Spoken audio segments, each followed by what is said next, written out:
আসসালামু আলাইকুম, quality IT solution থেকে সবাইকে স্বাগতম।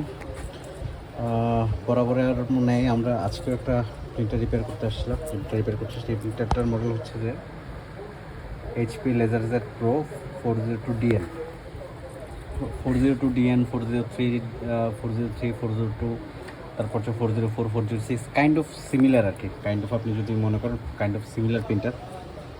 এখন এই প্রিন্টারটাতে সমস্যা ছিল।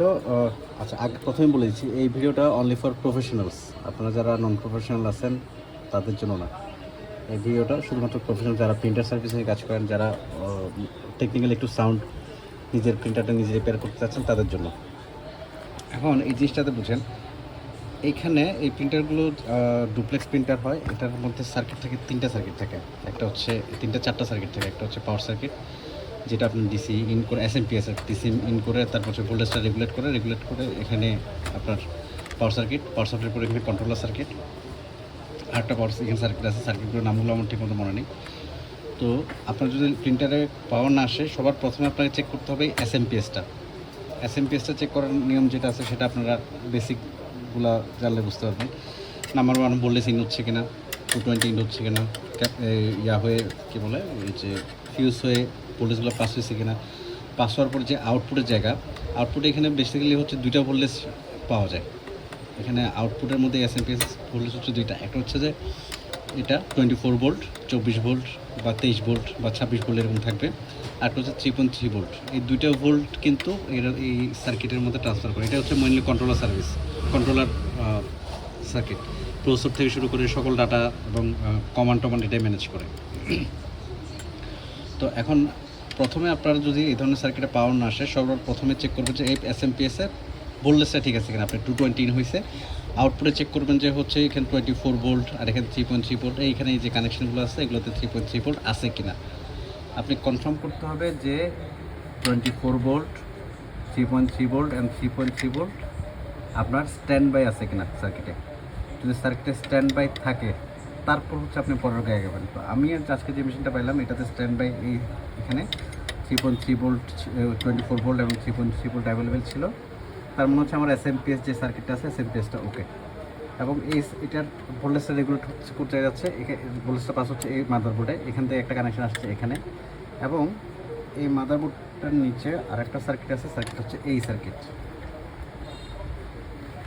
সার্কিটটা হচ্ছে যে পুরো ভোল্টেজটা আপনার ইউটিলাইজ করে, কোন বোর্ডে কীভাবে যাবে না যাবে, এবং এই বিষয়গুলো এটা কন্ট্রোল করে আর কি। ভোল্টেজ কন্ট্রোলিং সার্কিট হচ্ছে এটা হচ্ছে মেইনলি হচ্ছে যে ভোল্টেজ পাস করে, এটা হচ্ছে ভোল্টেজ কন্ট্রোলিং সার্কিট।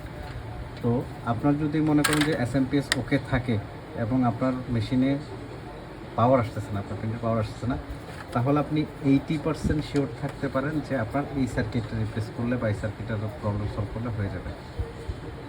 আপনি 80% শিওর থাকতে পারেন SMPS ওকে, পাওয়ার আসতেছে না, আপনি এই সার্কিটটা চেঞ্জ করে দেবেন, আপনার প্রিন্টার পাওয়ার চলে আসবে। এটা মোটামুটি 80% আপনি নিশ্চিত থাকতে পারেন। আপনারা যারা রেগুলার কাজে থাকেন তারা হয়তো এটা জানেন। আর এটা শুধুমাত্র যারা জানেন না, কাজ শুরু করতেছেন, ওই ধরনের টেকনিশিয়ানদের জন্য। এই সার্কিটটা রিপেয়ার করলে আপনি কনফার্ম পাওয়ার চলে আসবে। তো আমাদের এই সেম প্রবলেম ছিল, তো আমরা কী করলাম, অলরেডি এই সার্কিটটা চেঞ্জ করে সার্কিটটা নিচে একদম নিচে সার্কিটটা চেঞ্জ করে দিলাম। আলহামদুলিল্লাহ আমাদের প্রিন্টার পাওয়ার চলে আসছে। দেখে আপনাদেরকে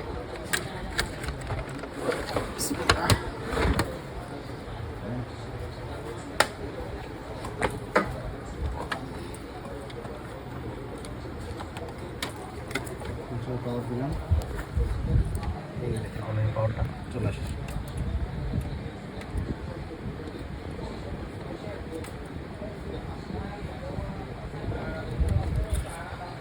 ঠিক এভাবে করে আপনাদের কোনো যদি প্রিন্টারের প্রবলেম থাকে, আমরা 40, 402, 403, 404, 406 এই ধরনের DN এই ধরনের সেম মডেলগুলো অলমোস্ট সেম।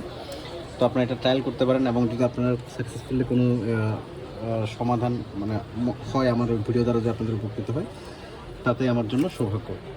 ভালো থাকবেন, সুস্থ থাকবেন। আর যদি এই প্রিন্টার সম্পর্কে বা যে কোনো কিছু সম্পর্কে আপনাদের কোনো প্রশ্ন থাকে, কোনো কিছু জানার থাকে, তাহলে অবশ্যই আমাদেরকে কমেন্টস করে বা মেসেজের মাধ্যমে জানাতে পারেন।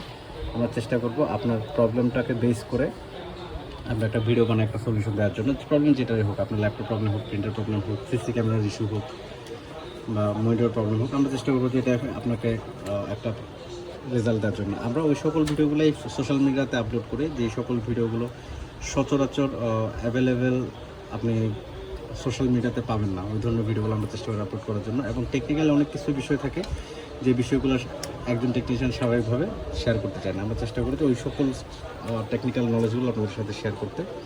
যাই হোক, ভালো থাকবেন, সুস্থ থাকবেন। যদি কোনো কিছু জানার থাকে অবশ্যই কমেন্টস করতে ভুলবেন না। ভালো থাকবেন। আসসালামু আলাইকুম ওয়া রাহমাতুল্লাহ।